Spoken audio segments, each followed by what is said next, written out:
Okay, so we start Rome today, and we will spend the next 4 classes on the rise of the Roman Republic and then the rise of the Roman Empire. So Rome, traditionally, we believe Rome was founded in the year 753 BCE, but we don't know, okay?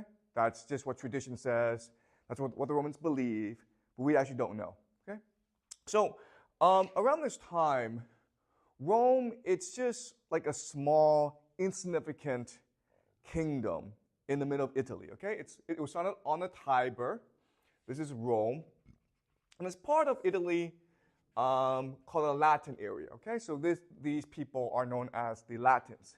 Now at this time, and over the next centuries, Rome would be a small, poor kingdom, always at war with its neighbors, okay? Primarily the Sabines over here, and then you have other tribes as well. At this time, the dominant civilization is what we call the Etruscans. And the Etruscans are the most advanced civilization in Italy during this time. And it is very similar to Greece in that there are different city-states, and they trade with each other. And because they are by the sea, they are able to access cultures and ideas and goods from all around the world, okay? Then across the Mediterranean, you have a place called Carthage. Here is Italy, Sicily, okay? An island called Sicily. Sicily is important because it's basically the main island of the Mediterranean. So if you want to control the Mediterranean Sea and the trade, you have to control Sicily, all right? So across the sea is Carthage. And Carthage is it's a colony of Phoenicia, which is in the Levant, okay? And over the next few hundred years, Carthage would become the dominant economic power of the Mediterranean because they're very good at trade and they're very good at sailing. Okay, so they'll travel and sail all around the world and found new colonies, and slowly they'll build up their own little empire across the Mediterranean. And they are, for the longest time, the wealthiest city in Europe, basically. Okay? And of course, over here are the Greeks, right? And we spend a lot of time discussing the Greeks. So around this time, about 500 BCE, if you would look at these 3 major civilizations, right? Or sorry, actually, there's actually 4, right? The Etruscans, the Greeks, the Carthaginians, and then you have these Romans. No one could expect or predict that the Romans would become the great empire that it did become, right? So what we will look at the first class is, how did Rome become so powerful? And the easy answer is, it's good at war. It's really good at war. And then the question then is, well, why is it good at war? Why is it better than the Greeks or the Carthaginians? And the answer is, because the Romans are not afraid to die, and because the Romans have a different conception of citizenship than the Greeks. Okay, remember the Greeks were extremely jealous of citizenship. It was very hard to become an Athenian. It was very hard to become a Spartan. You basically have to be born into the polis.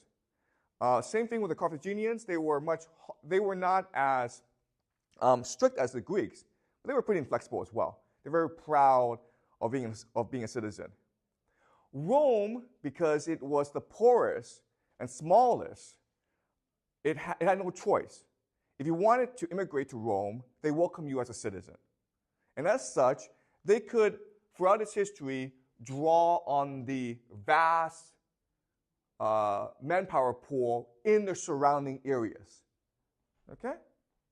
And as such, with their almost unlimited manpower resources, they could eventually overwhelm the Greeks and the Carthaginians and become the dominant power in the Mediterranean by about 200 BC.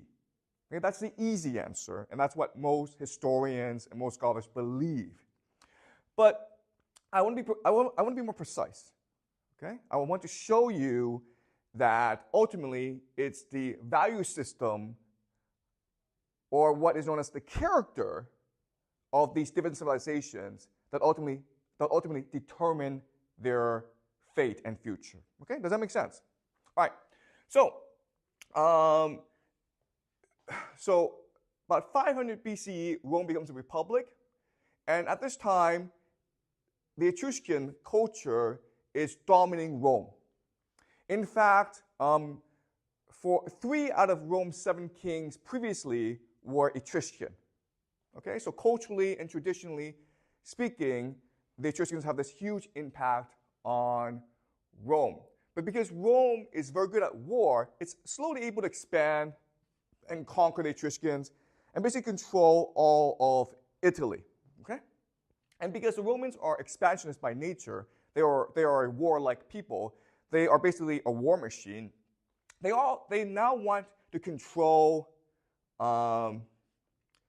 Sicily and the coast. Okay? And this brings them into conflict with the Greeks.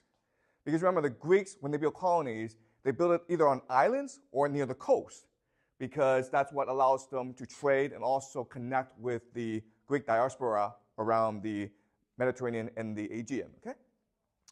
And in about 280, the Greeks in southern Italy, they call for help. And remember, at this time, the Greek world is dominant throughout the world. Okay? So Alexander conquered most of the world, and his generals now control most of the territory.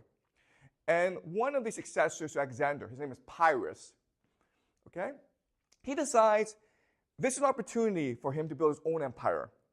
So he responds to the Greeks who call for help against Rome, okay? So Rome is threatening the Greeks in southern Italy. The Greeks are asking for help from the compatriots. Pyrrhus comes with an army to help his compatriots. And remember, at this time, the Greeks have the best military in the world because of the hoplite phalanx. And Pyrrhus is destroying the Romans. Battle after battle, Pyrrhus is destroying and decimating the Romans.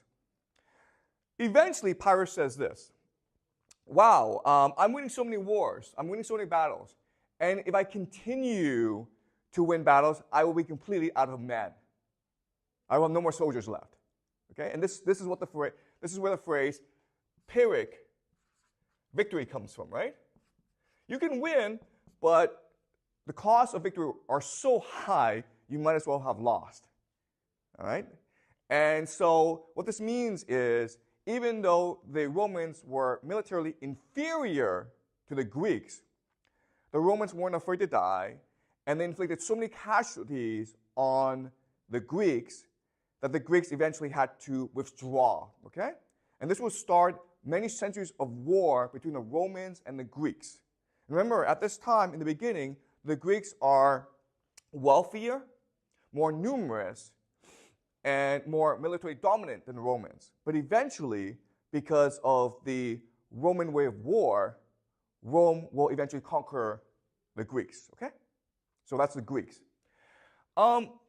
Eventually, the Romans want Sicily, and this brings them into direct conflict with Carthage. And this starts what is called the First Punic War. Now, there's a problem. Carthage is a naval power. Rome is a land power. Rome has no navy. So what Rome does is, slowly over time, it builds its own navy. And at first, it sucks. They lose a lot of ships. And so the Romans build more ships. And they get slaughtered by the Carthaginians at sea. So they build more ships and more ships and more ships. And eventually, they overwhelm the Carthaginians. And so after 20 years of war, in what is called the First Punic War, Rome becomes a dominant naval power in the Mediterranean. Carthage becomes second.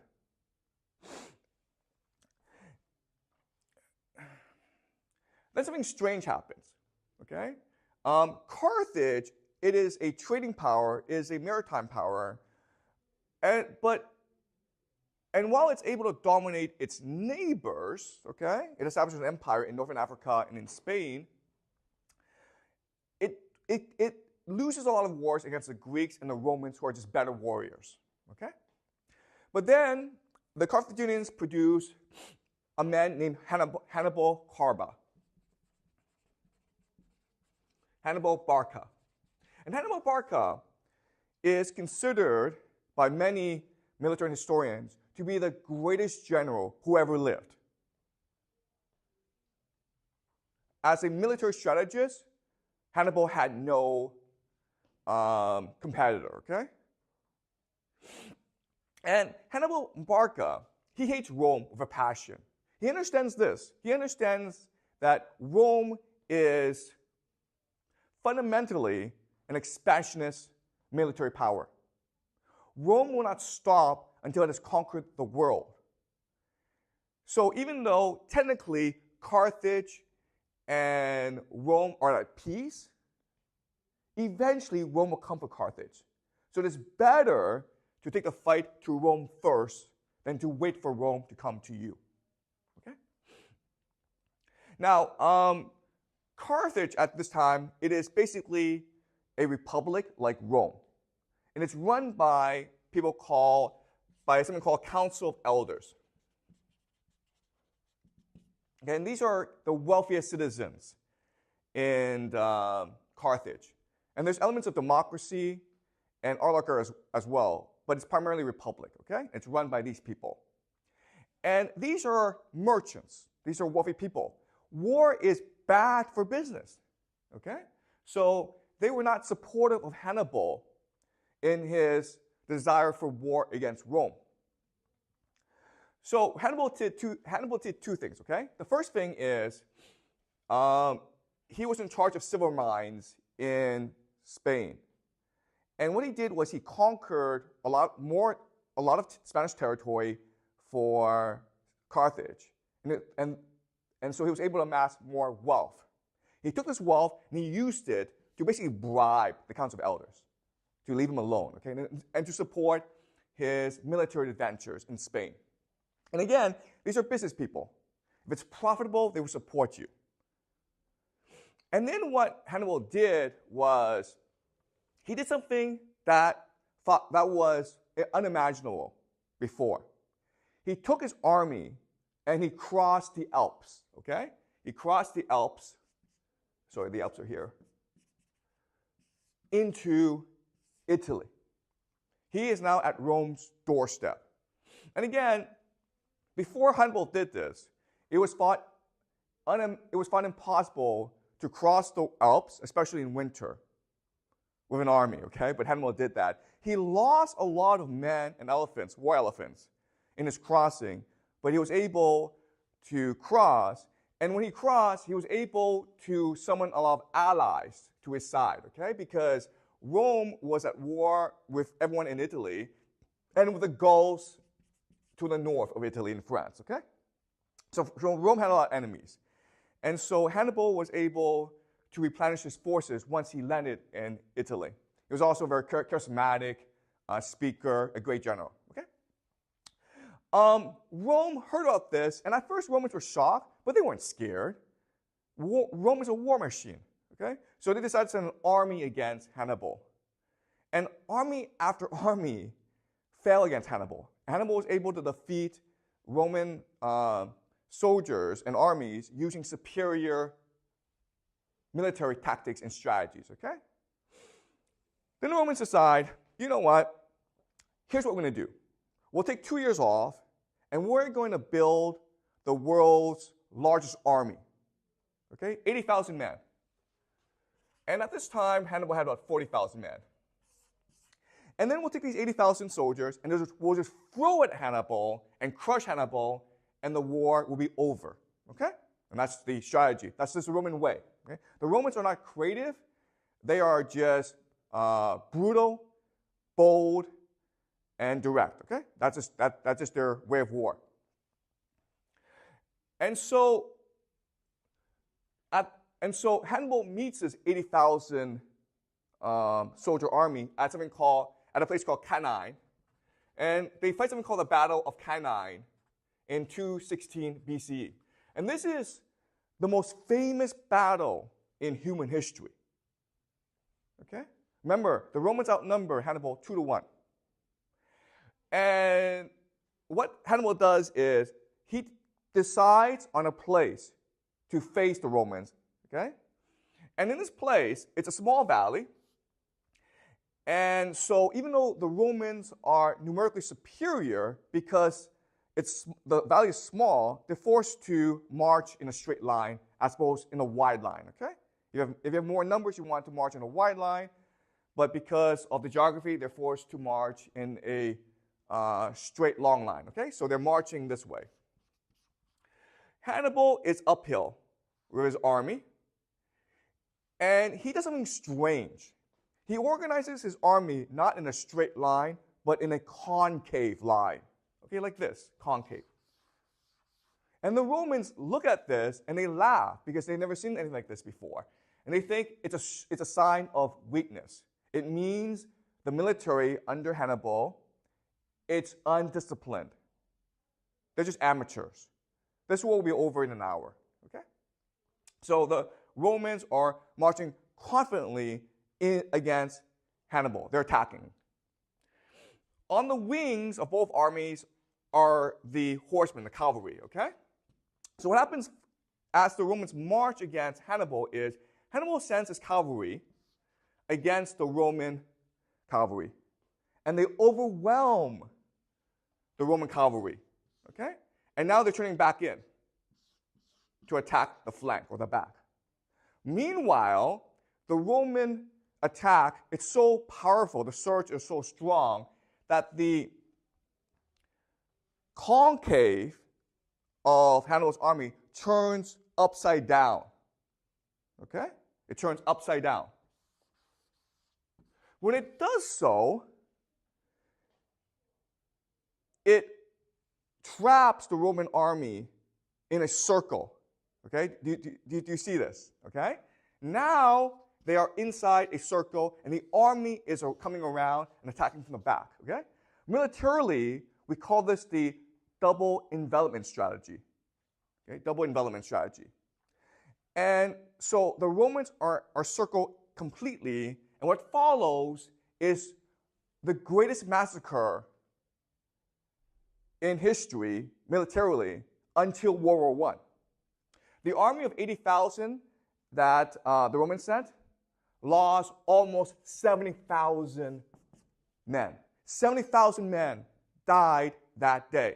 And again, no military would lose so much men until World War I, when they had much larger armies, like millions of people, and when they had like machine guns. All right? So this is like the greatest military disaster in human history up to this point. The disaster is so great that right now Rome has lost 20%, okay? 20% of its adult male population. To put that in context, in World War I, the Germans lost anywhere between 10 to 15% of their adult male population before they were forced to surrender to the Allies. Okay? So Rome has lost 20%. It's lost a third of the Senate. The Senate is the highest governing body of Rome. So a third of their leadership is dead. At the same time, Hannibal is able to convince the Greeks to start a second front against the Romans. Okay? So at this point, the war is basically over. And Hannibal sends envoys to Rome and says, listen, the war is over. I'm willing to negotiate a peace settlement. I am willing to negotiate peace terms. And then something strange happens. And this is unique in human history. Okay? The Roman Senate, they come together and they discuss the situation. It's bleak. It's hopeless. But They're Romans. Romans do not surrender. So the Senate told Hannibal, we will continue the war. We will raise another army. If you want to come attack us, come. We will be ready for you. And this is completely unexpected, okay? Hannibal does not know what to do. And this war continues, and this again is 216. This war continues for another 15 years, and then 15 years later, the Romans have won. They destroyed the Carthaginian presence in Spain, and they've conquered, and they've landed in Africa and forced Carthage to surrender. All right? Okay, so this is the mystery. Why did the Romans not surrender? And how were the Romans able to defeat not just the Carthaginians, but also the Greeks? And also, like, everyone else, okay? Because at that time, Hannibal basically united the entire world against Rome, and Rome, in the end, even though it was very costly, right? They did win. So that's a mystery. Okay? So,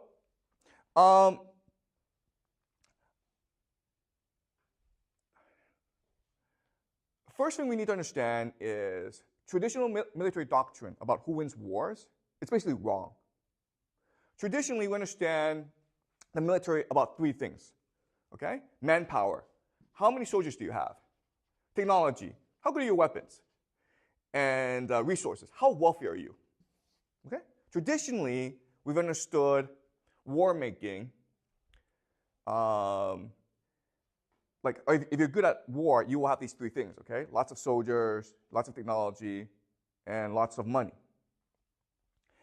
And if you analyze it this way, then Rome should be no match against Carthage, right? Carthage is a lot wealthier. It has more technology. It has the greatest general in Hannibal. But then at the same time, the Athenians should not have been able to defeat the Persians. At the same time, Alexander and the Macedonians should not have been able to defeat the Persians. In fact, throughout human history, we have a lot of instances, cases where smaller armies have been able to defeat much larger armies. So think of Genghis Khan, think of Muhammad, okay? So clearly this is wrong. But if this is wrong, what is a better way to understand military strength? Well, I would argue how strong a military is based on three criteria. The first is cohesion. Do the soldiers like and identify with each other? Are they united? Okay, cohesion. Second is the idea of discipline. How well trained and experienced are they? And the third is devotion. How committed are they to winning? Okay? So if you want to see how powerful a nation is militarily, you have to ask yourself these three questions. Are they cohesive? Are they disciplined? Are they devoted?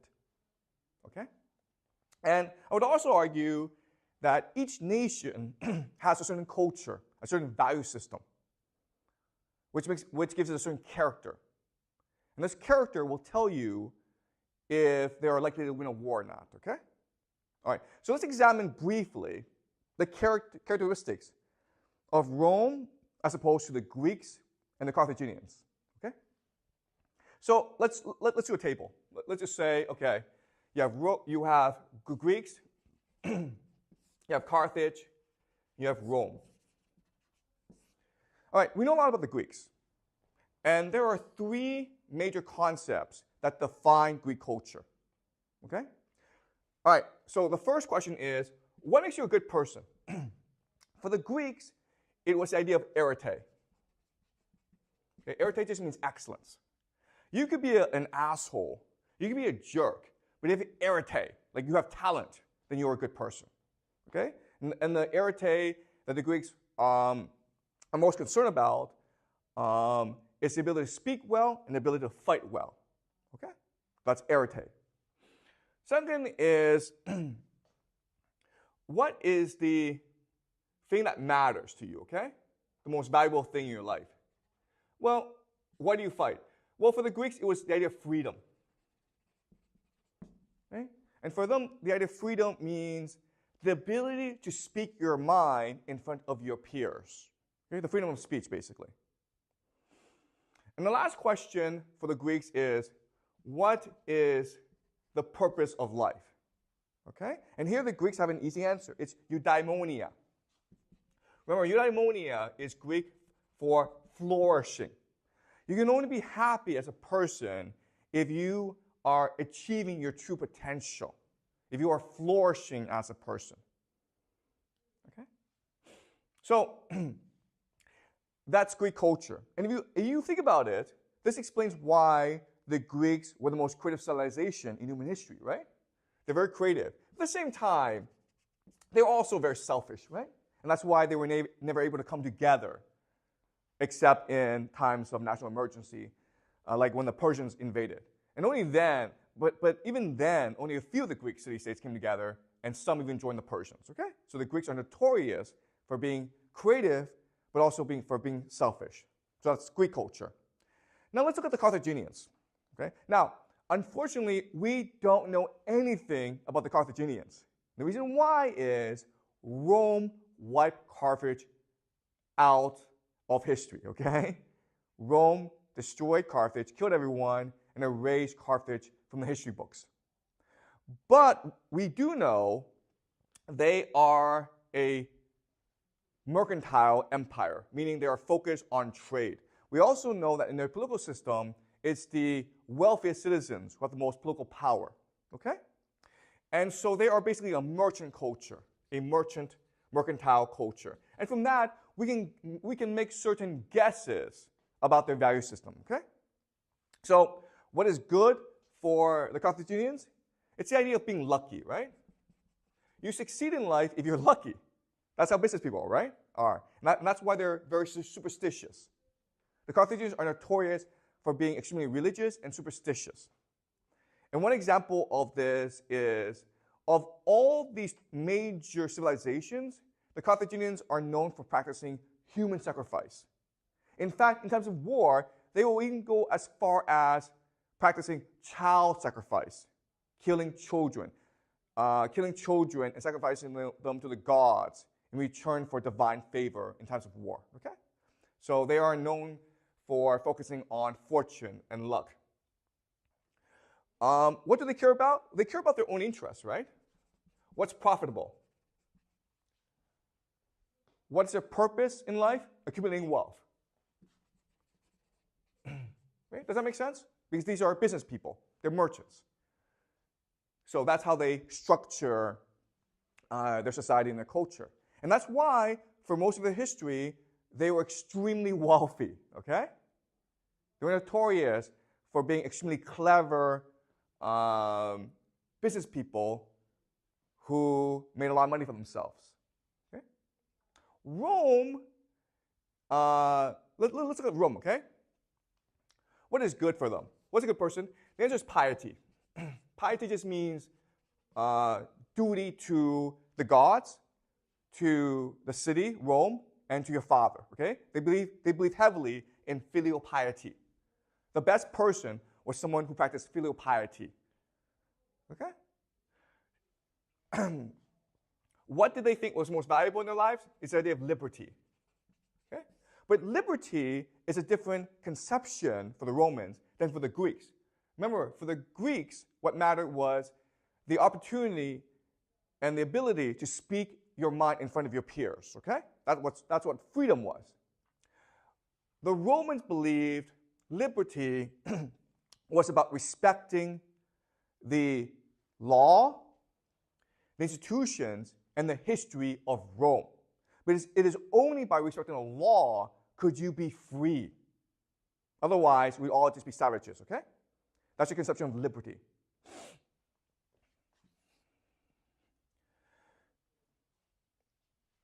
Now, the last question then is, what's the purpose of life? And for the Romans, what really mattered to them is the idea of re publica. Re publica. This is Latin. And it's translated as usually public virtue, for the public good. Okay? And this is where we get the term republic from. And so for Romans, the highest honor, the highest privilege, the purpose of life was to serve Rome and make it stronger and better. Okay? Does that make sense? Standing for political office and being head of the military was the highest honor Rome could bestow on you. That was the entire point of your life. Okay? Does that make sense? Okay? So if we just do a compare and contrast, we could easily figure out, oh, it's the Roman ethical system that will allow them the most cohesion, discipline, and devotion in their military. And therefore, over time, in a war, the Romans should be able to defeat both the Carthaginians and the Greeks. Okay, does that matter? Does that make sense to you? Okay. Any questions so far? Is this clear, my argument?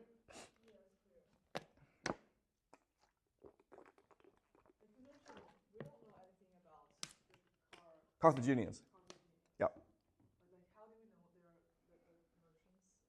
Okay. All right. So Rome in the Third Punic War from 149 to 146, they would go and destroy Carthage. They would burn it to the ground. And then they would burn all the books that Carthage ever produced. So we don't have anything written by them. But we have a lot written by Greeks and Romans, right? Because the Greeks and Romans were always in conflict with the Carthaginians.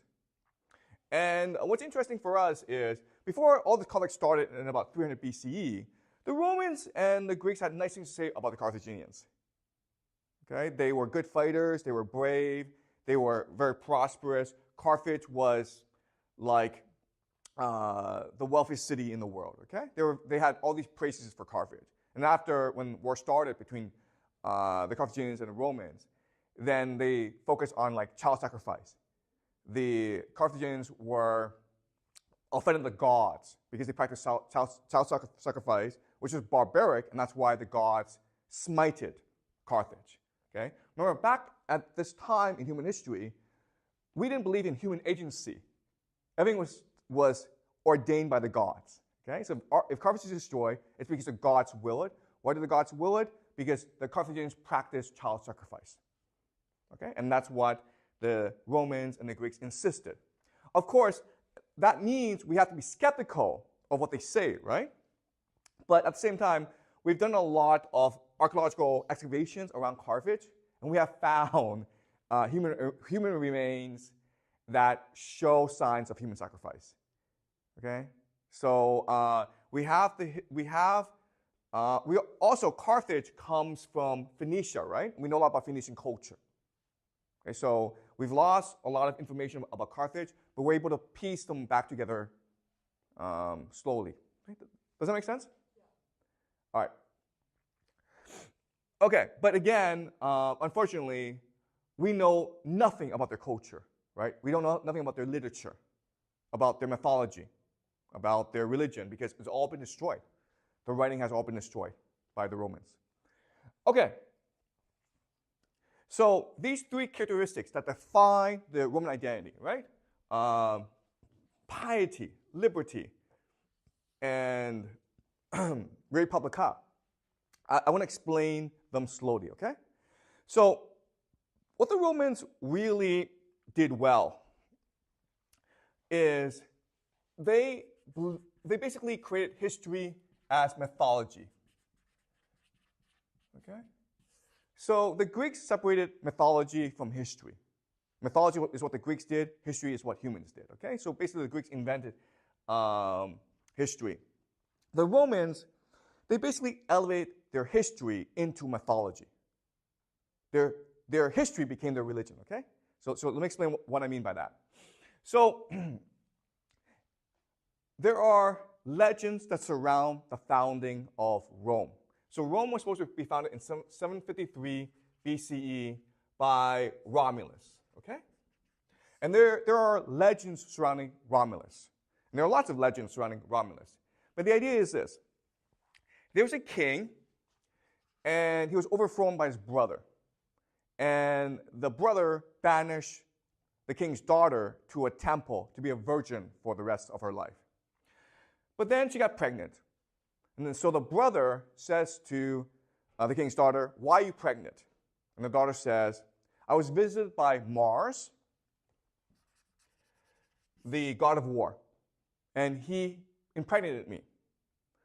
Okay, the king's brother obviously does not believe her, so he banishes her, and he orders for the twins who are born to be killed. Okay, but as the case with these legends, the person charged with killing the twins takes pity on them, and somehow they are left to die in the woods. A she-wolf, a wolf, comes and nurses them before another shepherd comes and adopts them. Okay? Eventually, they realize who they are, and they help the king overthrow the brother and take back the throne. Now the brothers are asked to go and basically found their own city. So they go to Rome, and it's all just hills, right? And they decide this is the place to build their kingdom because there's a river, the Tiber, and there are all these hills that provide good defense. Okay? The problem is this: they're twins. There's two of them, Romulus and Remus. So, and only one can be king. So they get into a battle, and Romulus kills Remus. Okay? And that's the founding legend of Rome. And from this legend, we can sort of understand or make some extrapolations about the Roman psychology. They believe that violence is at the core of human existence, right? I mean, sometimes you have to kill your own brother, and that's the right thing to do because that is ordained by the gods. Okay? So that's the first legend. Second legend is this. Romulus has to build Rome, and he becomes a very open person.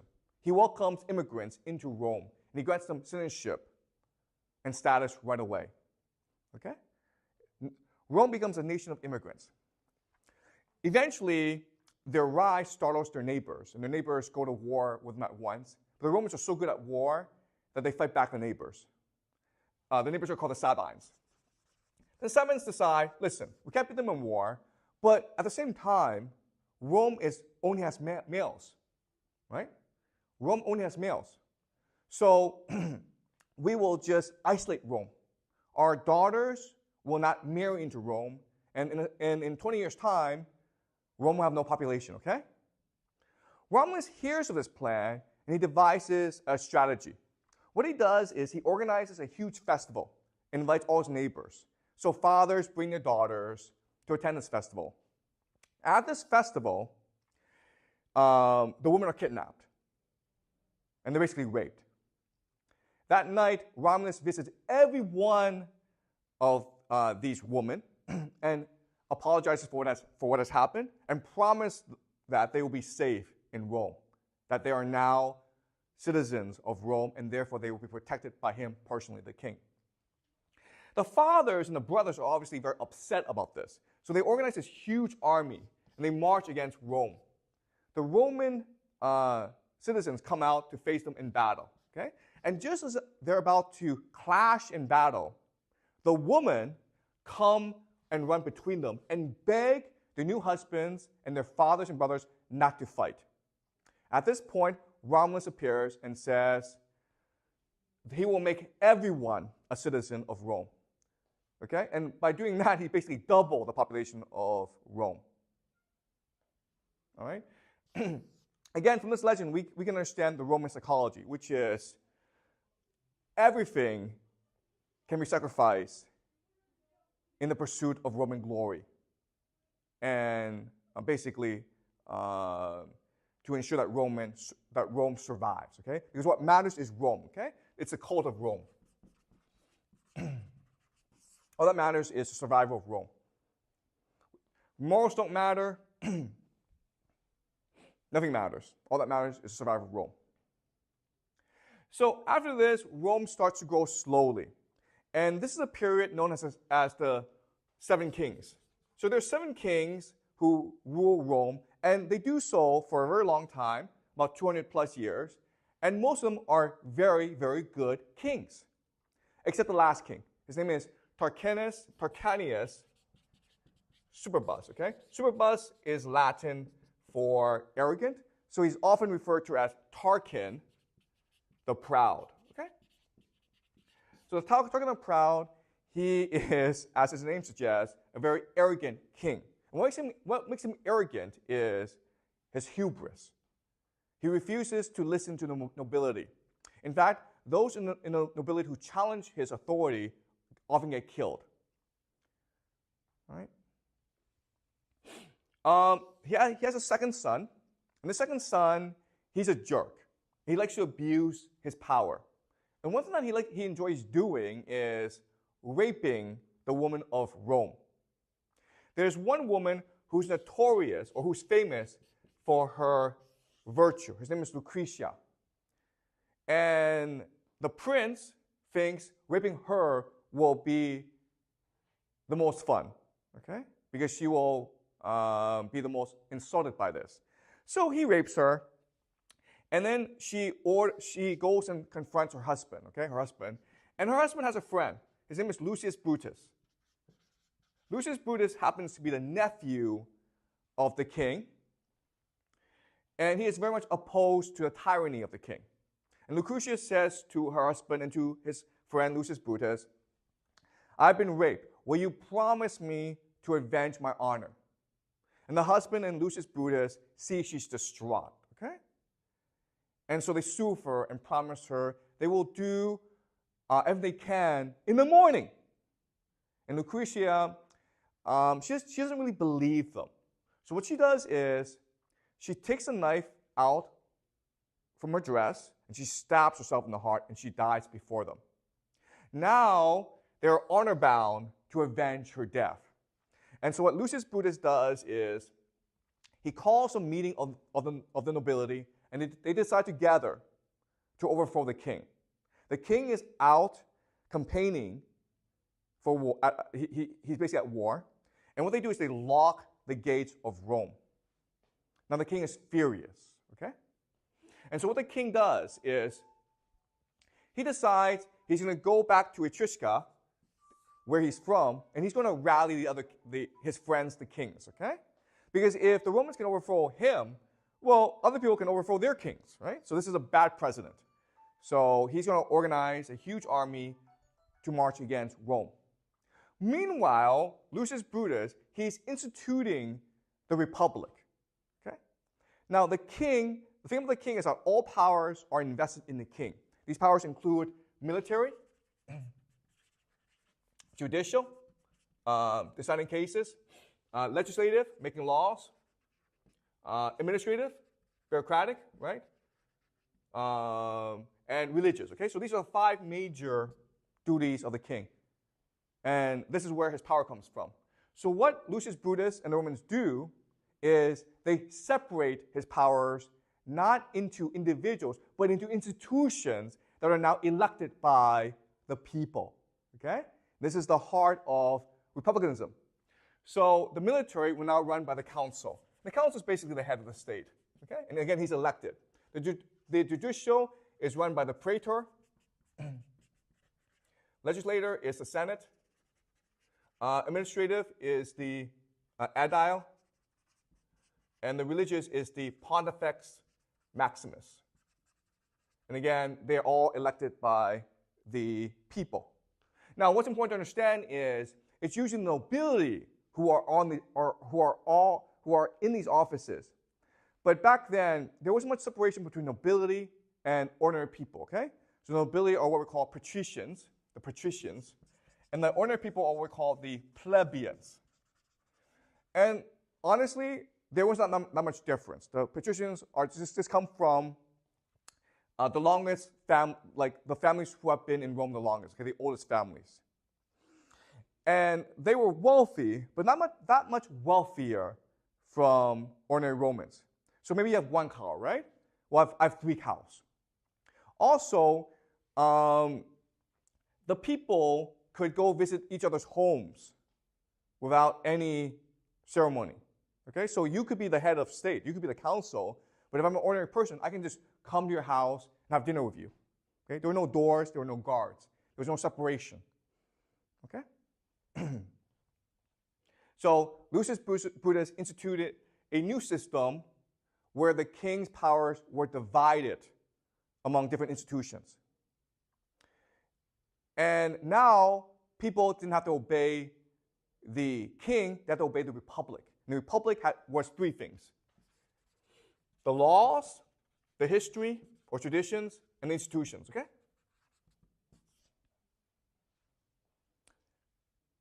That's the republic. And this system, unbelievably, incredibly, will not change for about 500 years. Okay, so it's pretty stable. Now, what's important to remember is these are not innovations. The Romans just basically copied this from the neighbors, okay, the Etruscans. Right?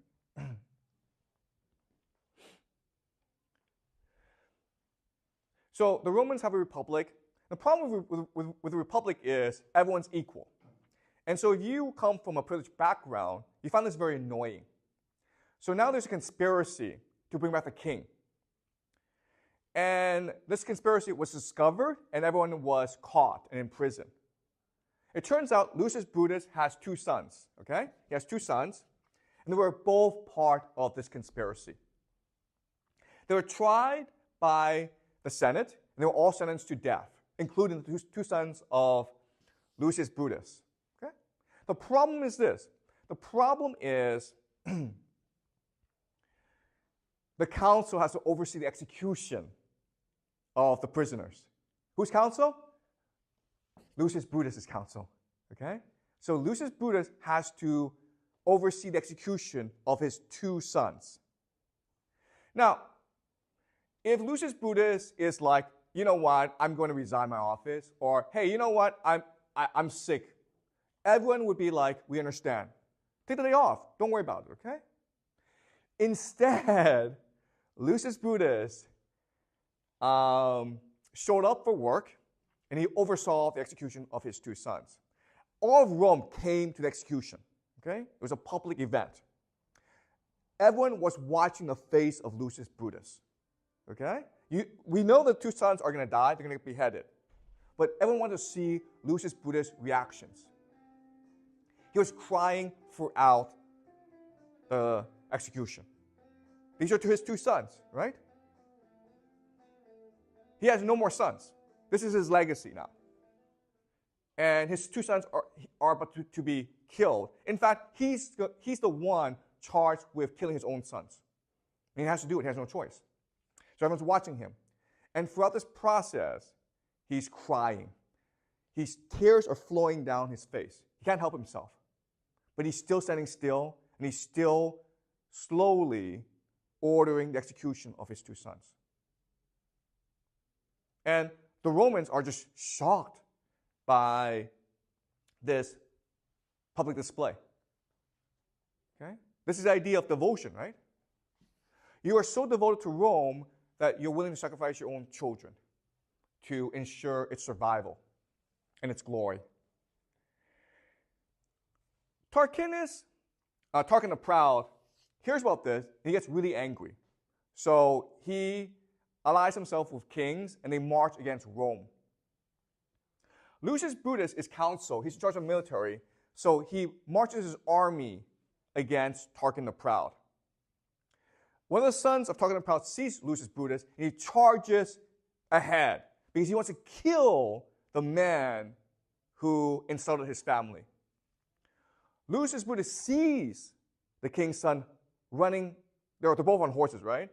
Running, galloping towards him. And Lucius Brutus gets angry. And so he charges ahead as well. Lucius Brutus throws his spear, javelin. The king's son, the prince, throws his spear as well. And they spear each other to death. And they both die. Okay? And so Lucius Brutus is, at this point, considered the greatest Roman who ever lived. Okay? And for most of Roman history, he'll be considered the greatest Roman who ever lived, until Julius Caesar. Okay? And it was in the memory and honor of Lucius Brutus that they would assassinate Julius Caesar. But we'll discuss this next class. Right? Okay, so the king's army is overwhelming the Romans, and the Romans have to flee back into the city. There's a drawbridge that connects Rome to the mainland, okay? So there's the river Tiber crosses around Rome.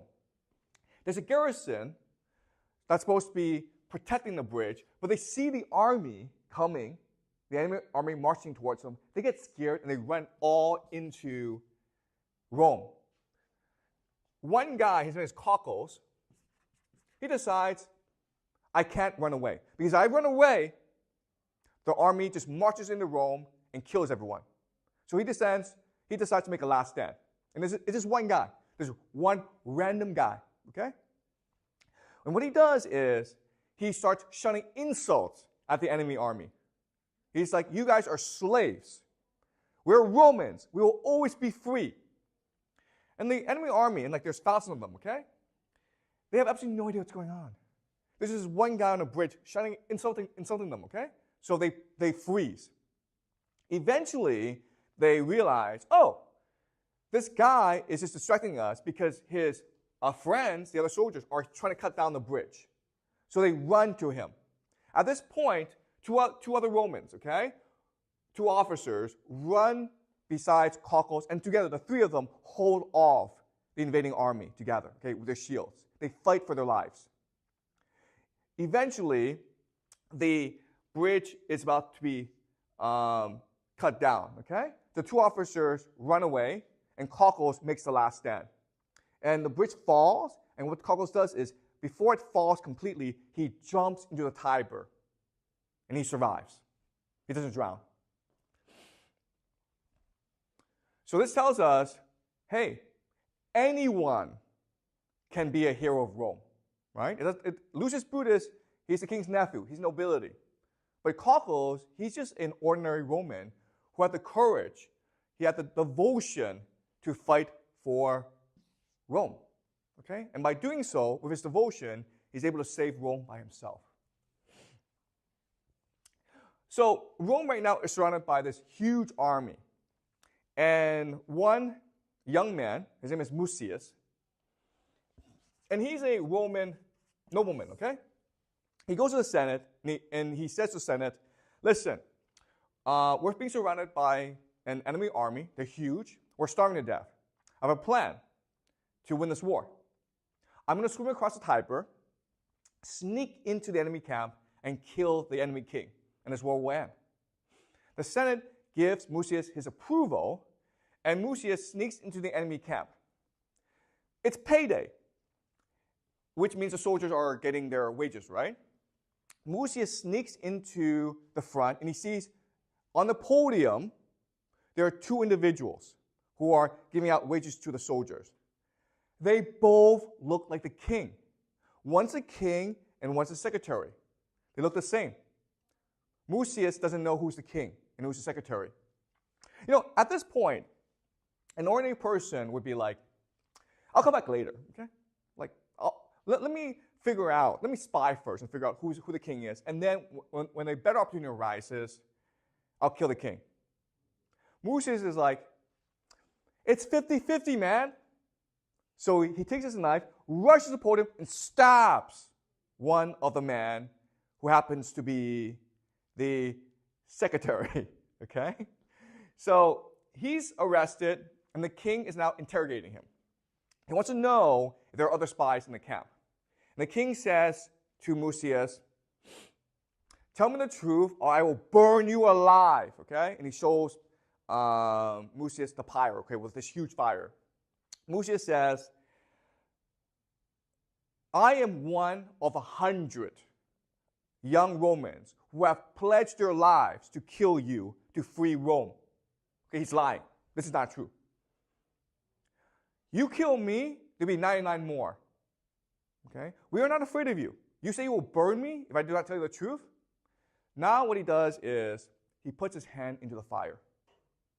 His hand is burning, okay? And he holds it together. And what makes him hold it together is what he sees is the face of Lucius Brutus as he orders the execution of his two sons, right? Because ordering the execution of your two sons is a lot harder than burning your hand alive, okay? Than burning your hand.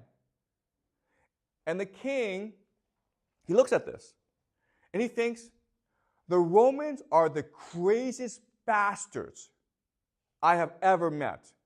Screw this, I'm going home. And he lets Lucius go. And the war is over. Okay? And that's how the Roman Republic survived the invasion and became the Republic.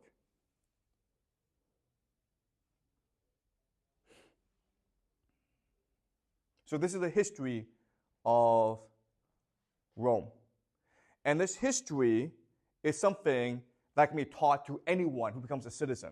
If you are a Roman, it's because you believe in this history. Believing in this history, knowing this history, is what makes you a Roman. Okay? So that's the first concept. Piety, loyalty to Rome. Second concept that makes Rome unique or powerful is the idea of liberty. Okay?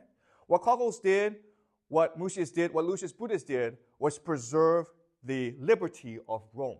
Remember, what liberty means is respecting and following the laws, institutions, and history of Rome.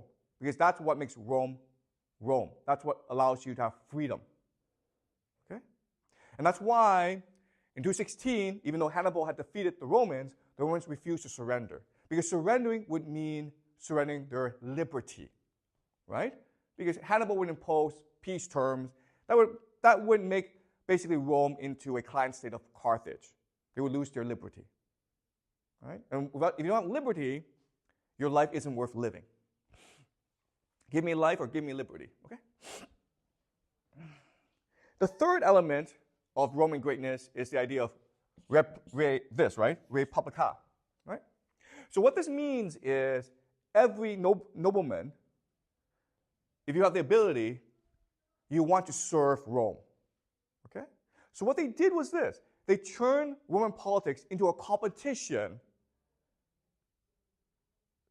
to produce the best man. Okay? It was basically a meritocracy. So once you had the financial means, you stood for election. And this system was basically a meritocracy. Okay? You first stood for election to become an aedile, and then you became a praetor, and then you became a consul. Once you were a consul, you had the opportunity to win the highest glory. Okay? What you could do is become a governor of a faraway province. And if you are governor of this faraway province, and you can win more territory for Rome, then you'll be given something called a triumph. Triumph. Triumph is a big parade where you are celebrated by all the Roman people.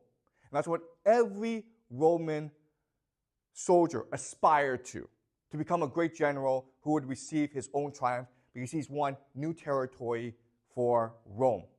Okay? And that's why, even though a third of the Roman Senate was wiped out by Hannibal, they didn't give up because the other people were like, okay, now here's my opportunity to prove myself, right? And one of these young people, his name is Scipio, he would go on and lead an army into Spain, conquer Spain, and then lead an army against Hannibal in North Africa, in Carthage, and destroy Hannibal. Okay? Because the point of life is to receive the triumph.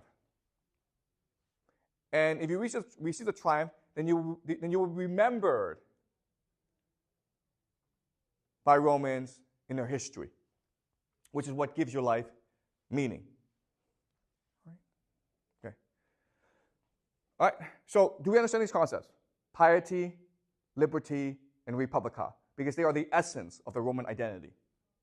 And they are what made Rome great. Sure. Can you explain again why the king executed his two sons? I didn't quite get it. Okay. All right, so sorry.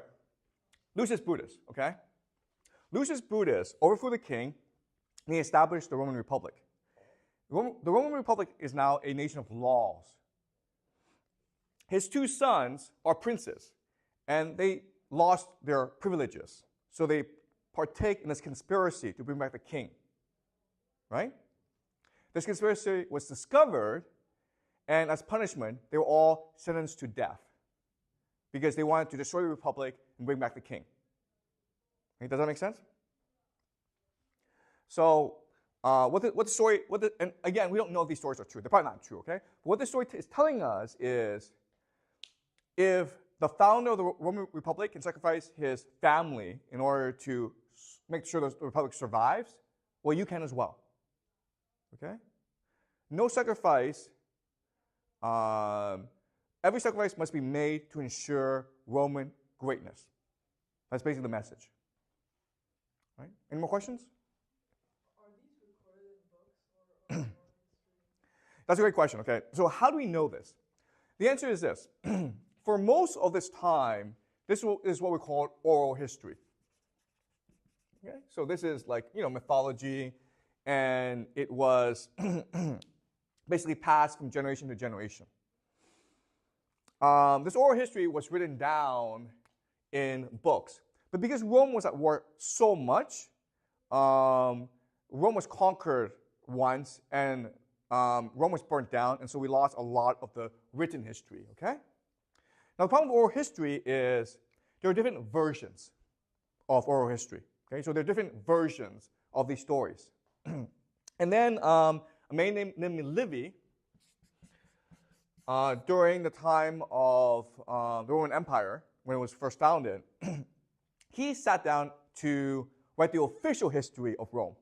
And this is where we get all these stories from. Okay? And again, we don't believe these stories to be that true, okay? Lucius Brutus was probably a real person, but whether or not he did these things, we don't know, okay? It's debatable. But what matters is, this is what Romans believed, okay? Do you understand? What matters is what they believe as opposed to what really happened. And this is what creates the Roman identity. All right? Great. Any more questions? Okay. So, yeah, I mean, that's basically it, okay? This is what made Rome great, and that's what allowed them to come back from the defeats that Hannibal inflicted on them to eventually win the war. Okay?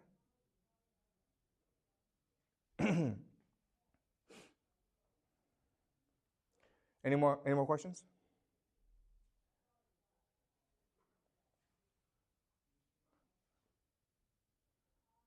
Well, I've got a question about when talking about how Rome built a 80,000 people army. 80,000 army against Hannibal, yes. Yes, so they built it within 2 years or something. Hmm. But before that, the enemies are like 40,000, and that's a lot more than the Romans. Then how did it take the time to build the army? Why wouldn't the army just be Okay, that's a great question, okay? So, like, you want to know more about Hannibal's invasion of Italy, right? Okay, all right. So, what Rome is able to do is offer citizenship to anyone who fights for Rome. And Rome has been, for the longest time, been fighting its neighbors, right?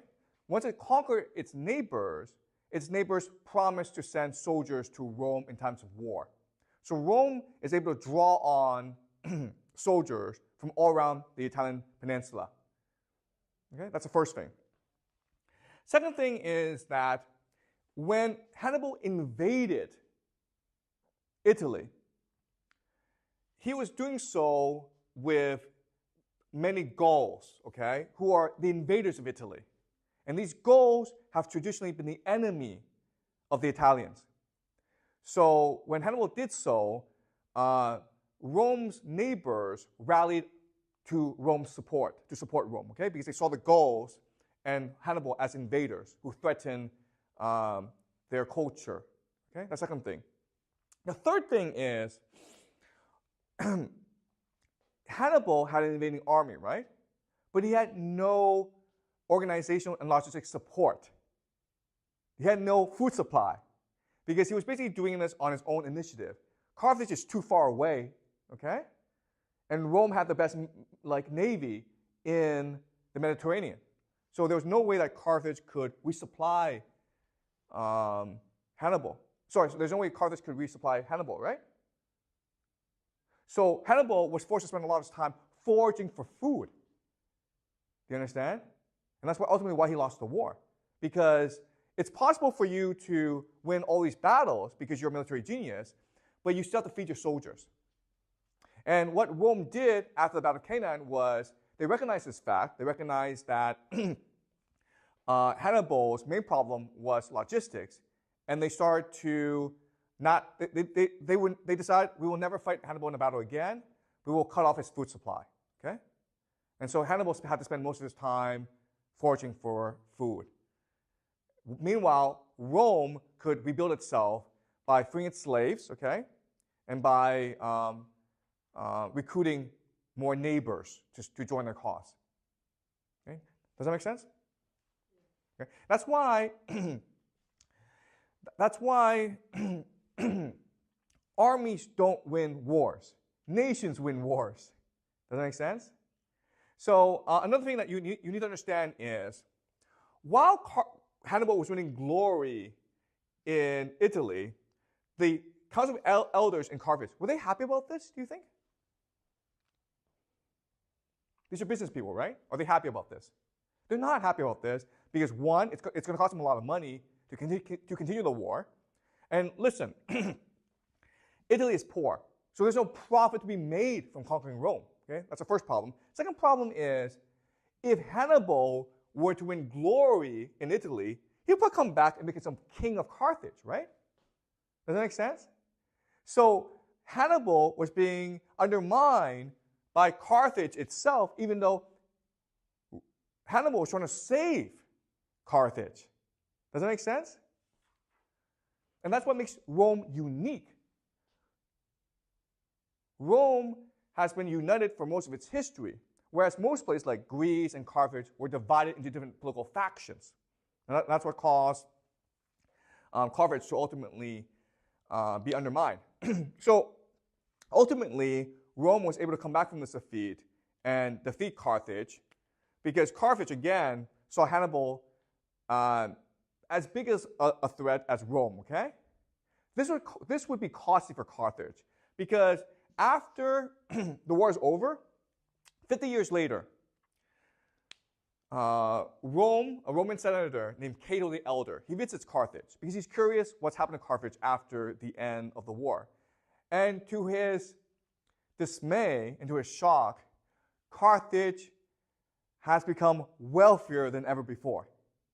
Okay? 50 years of peace means that Carthage is able to accumulate more wealth than ever before. It has so much wealth that it is able to pay off the indemnity that Rome imposed on it. Okay? It's basically able to pay Rome off. And Cato the Elder, he is traumatized by this. He goes back to Rome and says, we have to destroy Carthage. Okay, there's a huge debate in the Senate. He says, listen, if we let Carthage survive, Carthage will always be a threat to us. And the other senators were like, listen, Cato, I know you want to destroy Carthage, but remember, Carthage threatens us. If we destroy Carthage, we, Rome, will no longer have an enemy. We will no longer have a threat. We will change as a people if we destroy Carthage. But Cato the Elder insisted, and eventually an army was dispatched to destroy Carthage. The Romans have a habit of always blaming the enemies for starting the war, okay? So they didn't want to instigate the war. So they made up these dumb excuses and said that Carthage was violating the peace treaty. And the Romans said to Carthage, listen, if you surrender all your weapons, we will go away. The Carthaginians believed the Romans and thought if they surrender all the weapons, they go away. The Romans got all these weapons. They were like, we didn't expect this, man. So the Romans said to the Carthaginians, you know what? We also need you to move your city from the coast 10 kilometers inland. Okay? And at this point, the Carthaginians knew Rome was going to destroy Carthage. So there's a 3-year siege, and then at the end of it, Rome conquered Carthage, killed everyone inside, enslaved others, burned all the books, and wiped out Carthage from history, as well as the history books. Okay? So that's a Roman mentality. Devotion means all or nothing. Okay? You don't surrender, but you also don't show mercy to your enemies. Okay? So Hannibal was right. Rome was a threat to Carthage. But because Carthage has a merchant culture run by business people, they could never recognize the threat. Okay? Does that make sense? All right. Any more questions? Well, I have one more question. Good. You talked about the beliefs in Rome and like the piety, liberty, and the Public virtue. Yeah. yeah. But what else does being a why do people want to come to Rome? Just because of that citizenship, those beliefs, and what good does Rome being a Roman citizen? What benefit do they get? Okay, so why do people want to come to Rome? Well, the fact of the matter is that for most of history, people didn't want to go to Rome because Rome was considered a, like for example, the Greeks didn't want to go to Rome because they thought Rome was uncivilized. But Romans wanted to go to Athens because they thought Athens was the height of civilization, right? The Carthaginians certainly didn't want to go to Rome. Okay, Rome was like Macedonia. So basically like North Korea, you can even say it's like North Korea, okay?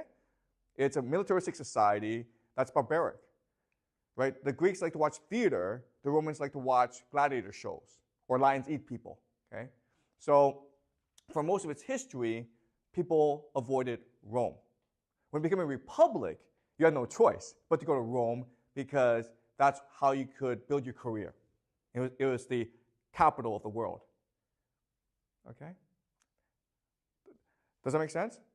So another way of saying this is there were many people who wanted to be Greek because they were attracted by the culture. Nobody wanted to be Roman. The Romans made everyone into a Roman through the conquest. Okay? So the Romans were repugnant in many ways. Okay? They just were a repugnant people.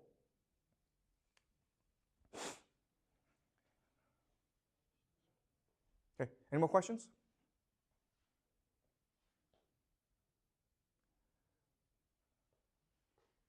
Any more questions? Okay, great. So next class, it's a fun class. We do Julius Caesar. Okay?